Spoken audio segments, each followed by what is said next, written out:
સમી Radhanpur highway પર ગંભીર અકસ્માતમાં 6ના મોત. એસટી બસ અને રિક્ષાનો થયો અકસ્માત. હિંમતનગરથી માતાના મઢ જતી બસે રિક્ષા ચાલકને અડફેટે લેતા રિક્ષાનું થયું કચ્ચરઘાણ. રિક્ષામાં સવાર 6 લોકોના થયા મોત.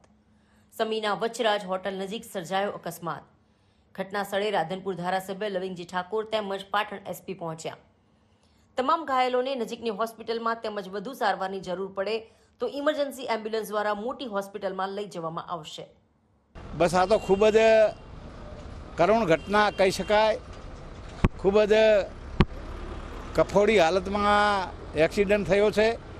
એ રાધનપુર ડેપોની એક્સપ્રેસ બસ હતી, હિંમતનગર જતી હતી અને વાદી વસાહતના લોકો, એક જ કોમના લોકો એ રિક્ષામાં જતા હતા. એમાં ભયંકર ટક્કર મારી અને રિક્ષાનો બિલકુલ ખુરદો બોલી ગયો અને રિક્ષા એ બસના નીચે આવી ગઈ છે.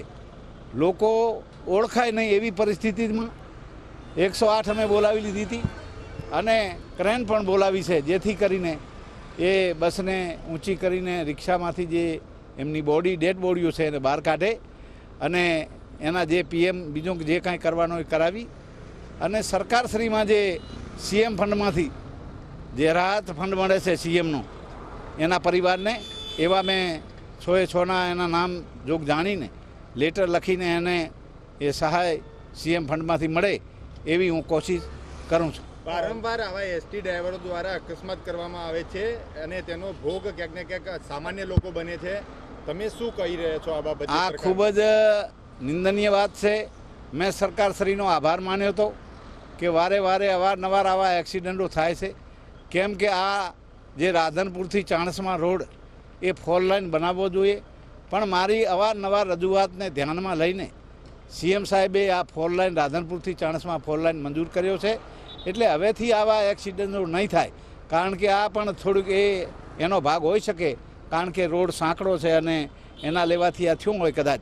પણ હવેથી કરીને સરકારશ્રીનો હું આભાર માનું છું અને આવા એક્સિડન્ટો થતાં બચશે. એટલે જે સીએમ ફંડમાંથી જે આ 6 લોકોને મરણ જનાર છે એના પરિવારને 4 લાખ રૂપિયાની સીએમ સાહેબ એ એમના ફંડમાંથી રાહત આપવાના છે. લવિંગજી, એવું લાગી રહ્યું છે કે એસટી બસ ડ્રાઈવર જે છે એ ઓવરટેક કરવા જતો હતો ને એ વખત અકસ્માત. હા, બિલકુલ એવું જ દેખાય છે. સામેથી આવતી હતી રિક્ષા અને રાધનપુરથી બસ જતી હતી, એટલે ઓવરટેક કરવા જતો એવું પણ મેં પણ એવું જાણ્યું છે. એટલે ઓવરટેક કરવા જતાં એને એ એક્સિડન્ટ થયેલ છે. લવિંગજી, રાધનપુર સાતલપુર હાઈવે પર અગાઉ 7 જણ એક્સિડન્ટમાં મરી ગયા હતા. ઓવરલોડ વાહનો આપણા વિસ્તારના અંદર ફરી રહ્યા છે. કેમ કોઈ પોલીસમાં રજૂઆત કેમ કરવા? એ અમે તો અવારનવાર પોલીસને તો રજૂઆત કરી છે. ઓવરલોડ હોવો ના જોઈએ અને મનુષ્યથી મોટો કોઈ ના હોય. એક્સિડન્ટ થાય એટલે મનુષ્ય જેવો મનુષ્ય જતો રહે, એટલે એમાં પણ આપણે પણ કાળજી રાખવી જોઈએ. પેસેન્જર બેસનારને પણ કાળજી રાખવી જોઈએ.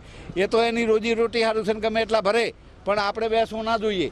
અને એ પોલીસને પણ અમે કડક સૂચનામાં કહીએ છીએ કે વધારે ઓવરલોડ ભરે એને ચલવી જ ના લેવાય અને જે કાયદેસરના જે ભરે એને અમે ટ્રાફિકના પોલીસ કર્મીઓ ફરતા હોય છે, કેમ એ લોકો પોલીસ કર્મીઓને પણ મેં 2 દી પહેલાં જ વાત કરી, ડીએસપીને વાત કરેલી કે ભાઈ અહીંયા 4 રસ્તા ઉપર ખૂબ જ એક્સિડન્ટ બબે લાઈનો લઈને અને ગાડીઓવાળા ઊભા હોય છે, ચાલે નહીં.